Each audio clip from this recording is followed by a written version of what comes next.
Jésus est-il le Messie?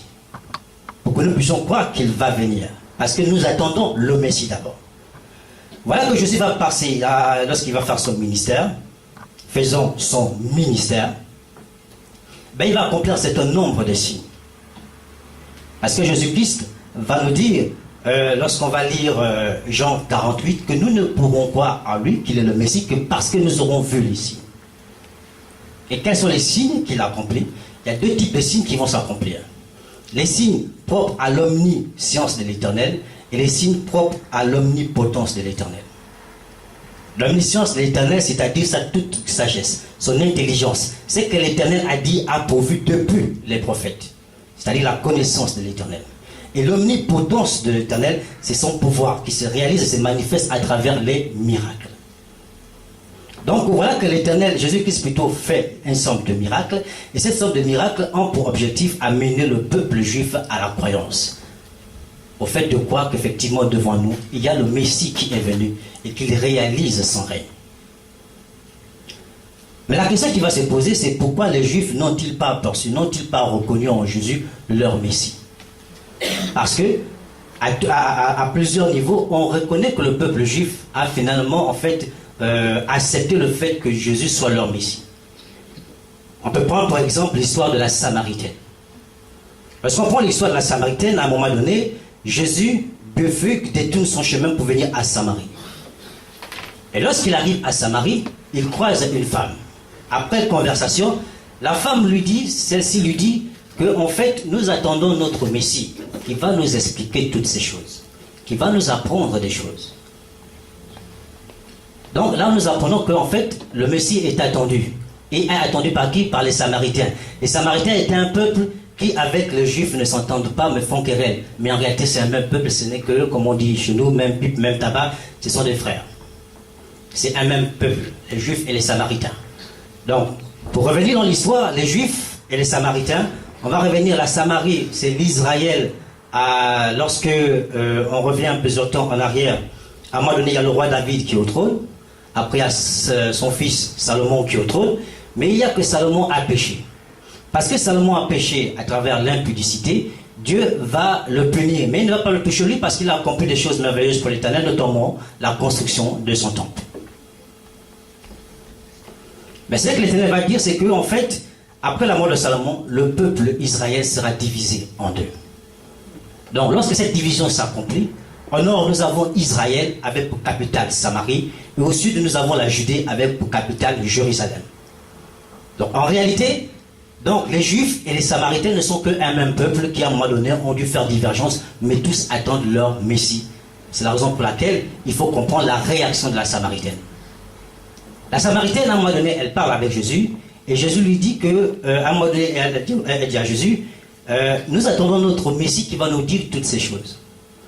Parce que derrière toutes ces choses, il faut voir, nous sommes là dans le paradigme de la connaissance. Ce paradigme de la connaissance nous renvoie au jugement dernier, où deux livres seront mis côte à côte, le livre de la vie et le livre de chacun. Dans le livre de chacun, l'Éternel verra la vie et les œuvres de chacun. Et dans le livre de la vie, l'Éternel verra si les œuvres de chacun a contribué au fait d'écrire son nom dans le livre de la vie. Donc le Messie viendra nous dire toutes ces choses, c'est simplement qu'il viendra nous juger. Il nous donnera la connaissance de ce que nous avons fait, et nous donnera la connaissance de notre destin après sa venue, paradis ou enfer. Donc une fois que la Samaritaine écoute le message de l'Éternel, que fait-elle? Mais elle va appeler un nombre nombreux de Samaritains. Et ces Samaritains arrivent vers Jésus, et eux finissent par dire que oui, à la fin, celui-là est cet homme-là, vers qui tu nous as amenés. Tu nous as dit que tu as entendu sa parole, tu l'as écouté, tu as testé qu'il était Messie.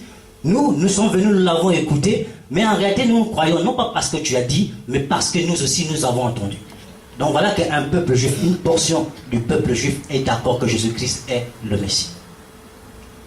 La question se pose encore, mais pourquoi jusqu'à la fin de son séjour terrestre, de son premier avènement, les Juifs n'ont-ils pas accepté que Jésus était le Messie?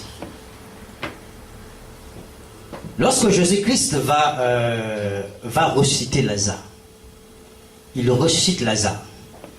Il y a quelque chose de fabuleux qui va se passer, et nous allons lire ça quand même. Nous allons aller à Jean 11, 47. Jean 11, 47. Donc voilà que Jésus-Christ ressuscite Lazare. Nous avons dit que ce n'est que par les signes que le peuple de Dieu reconnaîtra que son Messie est arrivé. Et voilà qu'un grand miracle s'est opéré. Jésus a amené de trépas à vie quelqu'un qu'on appelle Lazare. Et cet homme est devenu le témoin non seulement de sa puissance, mais aussi le témoin de son identité. C'est-à-dire quelqu'un, comme l'a dit Nicodème, je pense, quelqu'un qui ne peut qu'être habité de Dieu pour faire des choses extraordinaires. Sommes-nous à l'endroit où nous nous sommes indiqués? C'est-à-dire Jean 11 au verset 47.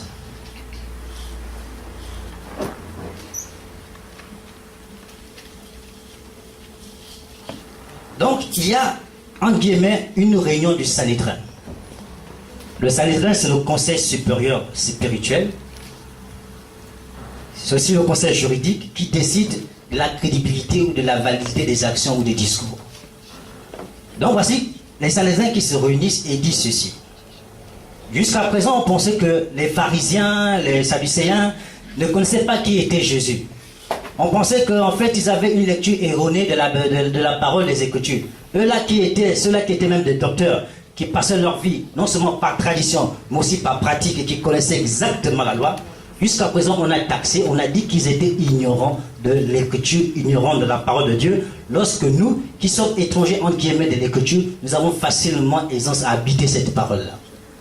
Donc il y a comme une sorte de problématique, quelque chose de bizarre, qui nous amène à penser que pourquoi le peuple, qui a toujours été en rapport avec l'Écriture, a été incapable de décrire ou d'interpréter les signes visant la reconnaissance de Jésus comme étant le Messie. Nous allons lire alors Jean 11, verset 47. Voici le décor. Le Sanhédrin se réunit. Et voici ce que disent les chefs des prêtres.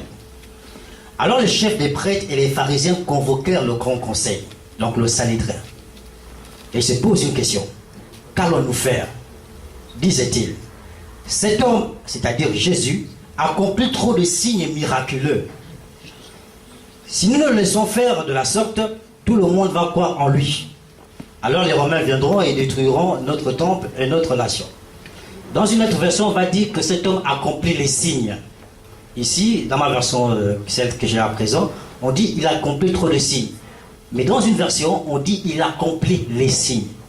Donc ici, absolu. Nous avons ici un article absolu. Défini et absolu. Donc il accomplit les signes. S'il accomplit les signes, c'est qu'il y a reconnaissance de ce que les signes disent, que l'homme là qui est en face de nous, c'est effectivement l'homme qui avait été prévu par les prophéties et par les Écritures. Parce que nous reconnaissons les signes.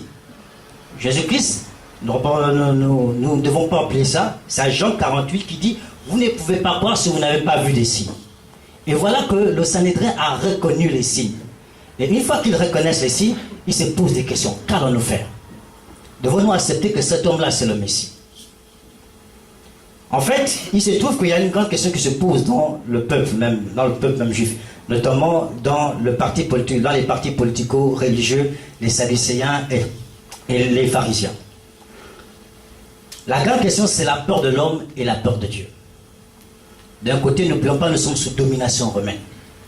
De l'autre, nous avons un Dieu qu'on a appelé un Dieu absent.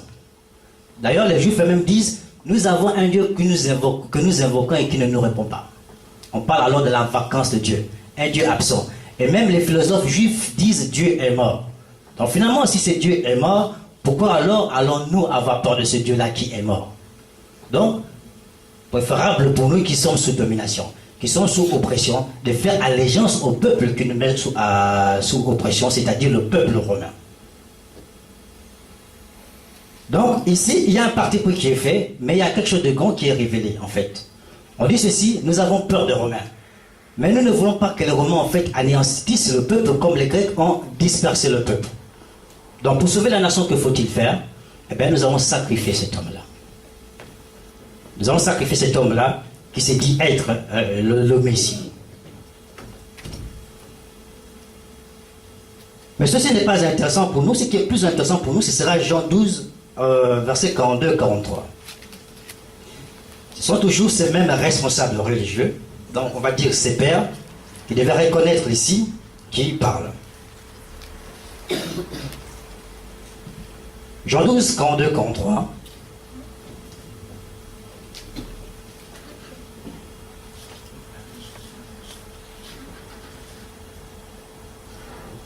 Et voici ce qu'on nous dit, et pourtant même parmi les dirigeants, beaucoup crurent en lui, c'est-à-dire en Jésus, mais à cause des pharisiens, ils n'osaient pas le reconnaître ouvertement de peur d'être exclus de la synagogue.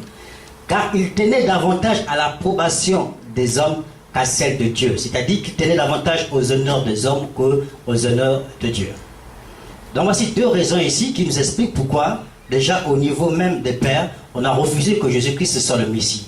Un, premièrement, parce qu'on avait peur de la domination romaine, on avait peur de la dispersion. Deux, parce qu'il y avait l'orgueil humain, l'intérêt humain, c'est-à-dire les honneurs humains. Il était préférable pour nous que d'être honorés par les hommes, que d'être honorés par un Dieu absent. Nous allons le comprendre tout à l'heure. En fait, on nous dit que les dirigeants juifs ont reconnu en Jésus-Christ la dimension de sa messianité. Ils ont reconnu qu'il était Messie. Mais il y avait un problème d'orgueil humain qui se posait. Le premier, les pharisiens, c'était en fait ils étaient populaires, c'était un parti populaire. Ils étaient aimés par la foule, ils étaient aimés par la population. Et en fait, pour Jésus-Christ, c'était pour eux un concurrent, un ennemi. En fait, quelqu'un par ses miracles qui devait faire taire la popularité qui leur était due. Donc ici, les pharisiens, à un moment donné, vont se dire que si nous adoubons, c'est-à-dire nous acceptons la messianité de Jésus, eh bien nous allons perdre les fidèles. Nous allons perdre de crédibilité. De l'autre, les Sadducéens, eux, ils étaient les conservateurs, eux, ils étaient les richards. Or, Jésus-Christ est arrivé avec une philosophie particulière. C'est là qui dit que si vous êtes riche, vous n'allez pas entrer dans le royaume des cieux. Parce qu'il est plus probable on va dire quoi, il est difficile pour un chameau il est plus facile pour un chameau de rentrer par la chasse d'une aiguille qu'à un riche d'entrer par celle-ci.